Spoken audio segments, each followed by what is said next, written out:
अक्सर जब बच्चे शरारत करते हैं और मम्मा के कंट्रोल में नहीं आते, तो जैसे ही पापा घर में आते हैं, मम्मा अपनी कंप्लेंट का पिटारा लेके शुरू हो जाती हैं।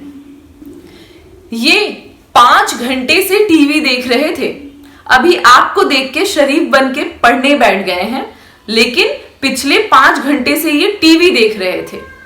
और ये महाशय, ये तो सुबह से खेल रहे थे। और ये सारी कंप्लेंट सुन के पापा का गुस्सा फूट पड़ता है।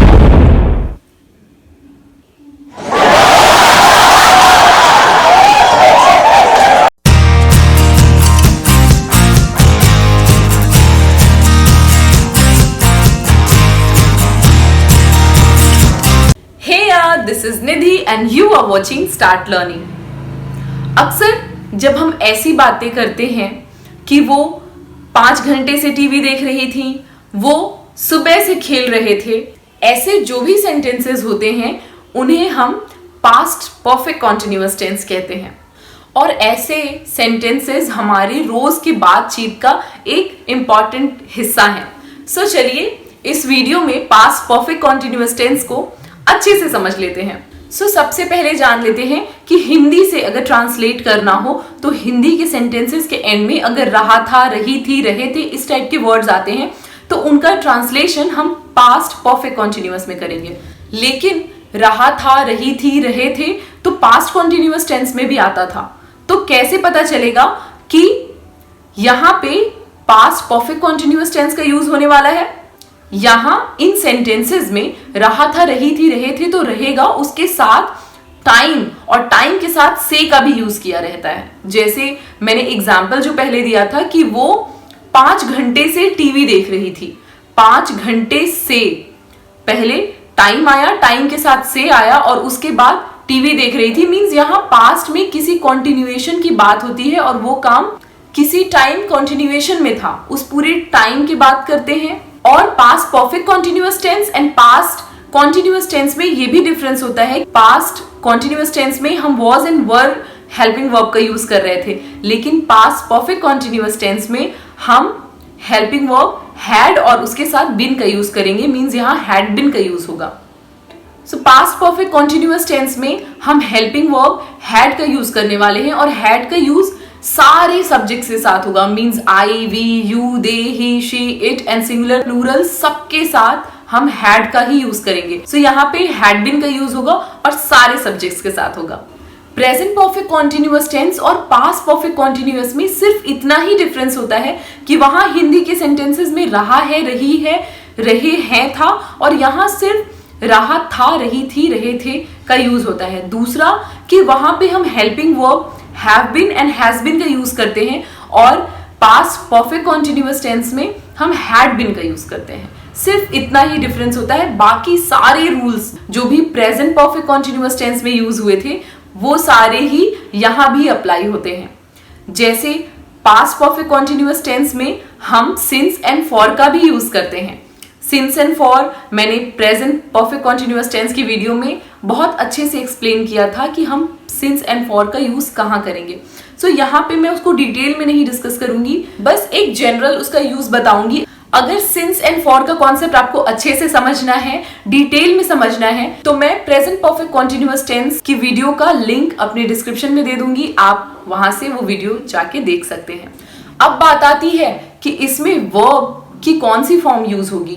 जो मेन वर्ब है वो यहाँ पे अपनी फर्स्ट फॉर्म में ही रहेगा, बस उसके साथ यहाँ पे आईएनजी का यूज होगा। जैसे सिंग के साथ आईएनजी जोड़ देंगे और वो हो जाएगा सिंगिंग। वॉच के साथ आईएनजी जोड़ देंगे और वो हो जाएगा वॉचिंग। तो यहाँ पे हम वर्ब को ऐसे ही यूज करने वाले हैं, वर्ब के साथ आईएनजी का यूज करने वाले हैं। इसे वर्ब की फोर्थ फॉर्म भी कहते हैं, लेकिन उतना कंफ्यूज होने की जरूरत नहीं है। आप सिर्फ इतना समझिए कि जो मेन वर्ब का फर्स्ट फॉर्म होता है बस उसमें आईएनजी ऐड कर देंगे।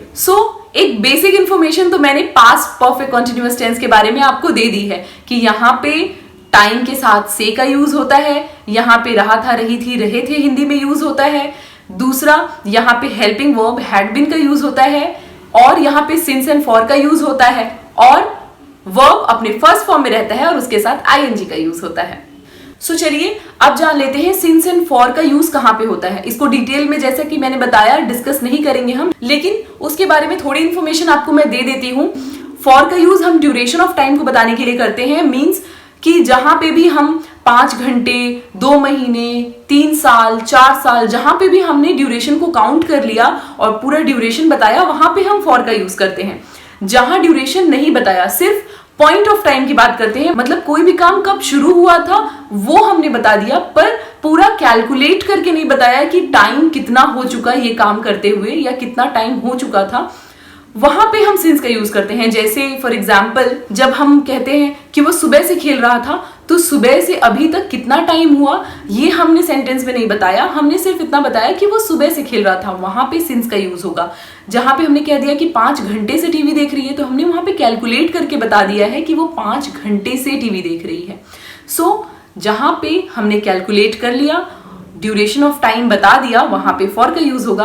और जहां पे हमने ड्यूरेशन नहीं बताया, सिर्फ पॉइंट ऑफ टाइम बताया, मतलब स्टार्टिंग पॉइंट बता दिया, लेकिन कितना टाइम हो चुका है वो नहीं बताया, वहां सिंस का यूज करते हैं। चलिए जब एग्जांपल्स लेंगे तो वहां मैं सिंस एंड फॉर का कॉन्सेप्ट और अच्छे से आपको समझाते हुए चलूंगी। सो अब बात कर लेते हैं अफर्मेटिव सेंटेंसेस की।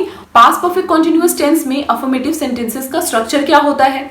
अफर्मेटिव सेंटेंसेस वो सेंटेंसेस होते हैं जो पॉजिटिव होते हैं, जिनमें कोई क्वेश्चन नहीं पूछा होता, जिनमें नो, नॉट, नेवर का यूज नहीं होता, वो अफर्मेटिव सेंटेंसेस होते हैं। ठीक है, तो चलिए देख लेते हैं उसका स्ट्रक्चर क्या होगा।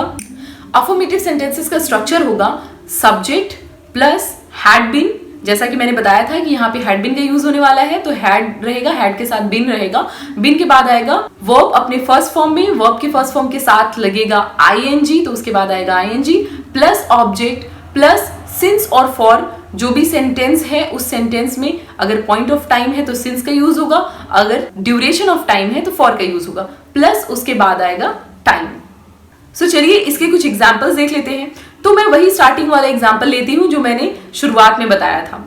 वो 5 घंटे से टीवी देख रही थी, 5 घंटे से टीवी देख रही थी। यहां पे देखिए मैंने ड्यूरेशन बताया है, तो क्या यूज होगा? यहाँ पे फॉर का यूज होगा। सो सेंटेंस होगा she had been watching TV for 5 hours. अब दूसरा एग्जाम्पल मैंने दिया था कि वो सुबह से खेल रहा था, वो सुबह से खेल रहा था। यहां पे देखिए मैंने सुबह से बोला है, अब अभी तक कितना टाइम हो चुका है या फिर जब तक वो खेल रहा था कितना टाइम हुआ, वो कैलकुलेट करने की जरूरत पड़ेगी, इसीलिए यहां पे सिंस का यूज होगा। तो सेंटेंस होगा he had been playing since morning. Police चोरों को 5 दिन से ढूंढ रही थी। The police had been searching the thieves for 5 days। यहां पे फॉर का यूज हुआ क्योंकि यहां पे हमने ड्यूरेशन बता दिया कि 5 दिन से पुलिस चोरों को ढूंढ रही थी। अगर मैं यहां पे सिर्फ कोई डेट बताती कि पुलिस चोरों को 1 मई से ढूंढ रही है, तो यहाँ पे सिंस का यूज होता, क्योंकि 1 मई से अभी तक कितना टाइम हो चुका, कितने दिन हो चुके, ये हमें कैलकुलेट करने की जरूरत पड़ी। इसीलिए जहां भी कैलकुलेट करने की जरूरत पड़ती है वहां पे सिंस का यूज होता है, और जहां पे कैलकुलेट नहीं करना पड़ता, जहां पे ड्यूरेशन बता दिया गया होता है, वहां पे फॉर का यूज होता है। कल से बारिश हो रही थी। It had been raining since yesterday. Nisha 11 बजे से मेरा इंतजार कर रही थी। Nisha had been waiting for me since 11 o'clock। मैंने यहाँ पे 11 o'clock बोला क्योंकि सेंटेंस में ये नहीं बताया गया है कि 11 बजे सुबह से इंतजार कर रही थी या फिर 11 बजे रात से, इसीलिए मैंने 11 o'clock बोला। अगर यहाँ पे होता कि वो 11 बजे सुबह से मेरा इंतजार कर रही थी, तो सेंटेंस में हम 11 AM बोलते, या फिर 11 बजे रात होता तो 11 PM बोलते। सो ये कुछ अफर्मेटिव सेंटेंसेस के एग्जांपल्स थे। अब बात करते हैं नेगेटिव सेंटेंसेस की और उनके स्ट्रक्चर की। नेगेटिव सेंटेंसेस वो सेंटेंसेस होते हैं जिनमें नो, नॉट, नेवर का यूज होता है। नेगेटिव सेंटेंसेस में सिर्फ हैड और बीन के बीच में नॉट आ जाता है। सो उसका स्ट्रक्चर क्या होगा? Subject plus had plus not plus been plus verb की first form plus ING plus object plus since और फॉर। टाइम के अकॉर्डिंग जो भी टाइम है, ड्यूरेशन ऑफ टाइम है तो फॉर, और अगर पॉइंट ऑफ टाइम है तो सिंस का यूज होगा, और उसके बाद सबसे लास्ट में आएगा टाइम। तो चलिए इनके भी कुछ एग्जांपल्स देख लेते हैं, और मैं वही सेंटेंसेस लूंगी जो मैंने अफर्मेटिव सेंटेंसेस में यूज किया था, ताकि आप एक कंपैरेटिव एनालिसिस कर पाए। तो चलिए मैंने सेंटेंस लिया था कि वो 5 घंटे से टीवी देख रही थी। अब यहां बात करेंगे कि वो 5 घंटे से टीवी नहीं देख रही थी। She hadn't been watching TV for 5 hours। Hadn't, had not का कॉन्ट्रैक्टेड फॉर्म है, उसको हैड नॉट बीन भी बोला जा सकता है और हैडंट बीन भी बोला जा सकता है। पुलिस चोरों को 5 दिन से नहीं ढूंढ रही थी। The police had not been searching the thieves for 5 days। कल से बारिश नहीं हो रही थी। It hadn't been raining since yesterday. Nisha 11 बजे से मेरा इंतजार नहीं कर रही थी। Nisha hadn't been waiting for me since 11 o'clock। So ये थे नेगेटिव सेंटेंसेस के कुछ एग्जाम्पल्स। अब बात करते हैं इंटेरोगेटिव सेंटेंसेस की। इंटेरोगेटिव सेंटेंस में 2 टाइप्स होते हैं, एक येस नो वाले क्वेश्चंस होते हैं और एक इंफॉर्मेशन क्वेश्चंस होते हैं। येस नो वाले क्वेश्चंस वो होते हैं जिनमें हम जो भी सवाल पूछते हैं उसका जवाब हमें हाँ या ना में मिलता है। इंफॉर्मेशन वाले क्वेश्चंस वो होते हैं जिनके जवाब में हमें कुछ इंफॉर्मेशन चाहिए होती है, यहाँ हाँ या ना से काम नहीं चलता है। चलिए तो सबसे पहले बात करेंगे येस नो वाले क्वेश्चंस के स्ट्रक्चर की एंड देन उसके एग्जांपल्स की। उसके बाद बात करेंगे इंफॉर्मेशन वाले क्वेश्चंस की, उसके स्ट्रक्चर की एंड उनके एग्जांपल्स की। सो इंटेरोगेटिव सेंटेंस में येस नो क्वेश्चंस के लिए स्ट्रक्चर क्या होगा? यहाँ पे सिर्फ हेल्पिंग वर्ब हैड आगे आ जाएगा, बाकी सारा स्ट्रक्चर एज इट इज रहेगा। जैसे स्ट्रक्चर में पहले आ जाएगा हैड, उसके बाद आएगा सब्जेक्ट, उसके बाद आएगा बीन, उसके बाद आएगा वर्ब अपने फर्स्ट फॉर्म में, उसके बाद ING plus object plus since और for plus time, then question mark. So चलिए इसके कुछ एग्जांपल्स देख लेते हैं। क्या वो 5 घंटे से टीवी देख रही थी? Had she been watching TV for 5 hours? क्या वो सुबह से खेल रहा था? Had he been playing since morning? क्या पुलिस 5 दिन से चोरों को ढूंढ रही थी? Had the police been searching the thieves for 5 days? क्या कल से बारिश हो रही थी? Had it been raining since yesterday? क्या निशा 11 बजे से मेरा इंतजार कर रही थी? Had Nisha been waiting for me since 11 o'clock? So ये कुछ एग्जांपल्स थे येस नो क्वेश्चंस के। अब बात करते हैं इंफॉर्मेशन वाले क्वेश्चन के स्ट्रक्चर के बारे में। पहले तो इंफॉर्मेशन वाले क्वेश्चन का स्ट्रक्चर येस नो वाले क्वेश्चन की तरह ही रहता है, बस उसके आगे WH फैमिली आ जाती है। WH फैमिली में what, when, where, which, who, ये सारे जो भी वर्ड्स हैं वो पहले आ जाते हैं जो भी सेंटेंस के अकॉर्डिंग होते हैं, एंड उसके बाद बाकी का स्ट्रक्चर एज इट इज रहता है जैसे येस नो वाले क्वेश्चन में था। तुम 5 घंटे से क्या कर रही थी? What had you been doing for 5 hours? तुम सुबह से क्या कर रहे थे?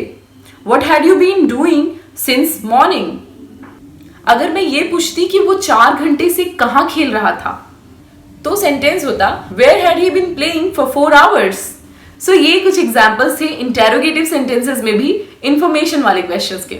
सो इस पूरे वीडियो में मैंने पास्ट परफेक्ट कॉन्टिन्यूअस का सारा कॉन्सेप्ट क्लियर करने की कोशिश की है। अभी भी अगर कोई डाउट है आपके मन में तो आप कमेंट सेक्शन में जरूर लिख दीजिएगा, एंड प्लीज आप लोग कमेंट जरूर करिए कि आपको वीडियो कैसी लगी, क्योंकि आपके कमेंट से ही मैं आपको पहचानती हूँ और मैं सारे कमेंट्स पढ़ती हूँ।